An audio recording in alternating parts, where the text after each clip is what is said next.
এবার নতুন কৌশলে কোটি কোটি টাকা কামাচ্ছেন মিতব্যয়ী অভিনেতা অক্ষয় কুমার। পুরনো ফ্ল্যাট বিক্রি করে বিপুল লাভ করেছেন এই বলিউড অভিনেতা। 2017 সালে বোরিভ্যালি এলাকায় তিনি দুটি ফ্ল্যাট কিনেছিলেন। 3 কোটি টাকার কেনা প্রথম ফ্ল্যাটটি তিনি বিক্রি করেছেন প্রায় 5.70 কোটি টাকায়।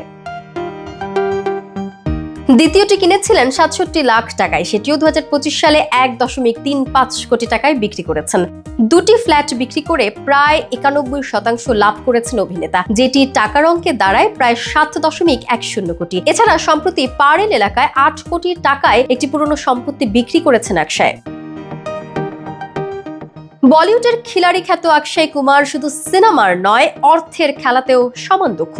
33 বছরের সফল ক্যারিয়ার আর বিপুল খ্যাতির ভিড়ে তিনি সবসময় স্ত্রী, সন্তান আর নিজের কষ্টার্জিত অর্থ আগলে রেখেছেন। মুম্বাই শহরে বিলাসবহুল বাংলোয় থাকেন অভিনেতা, যার শহরের বিভিন্ন প্রান্তে ছড়িয়ে রয়েছে অসংখ্য সম্পত্তি।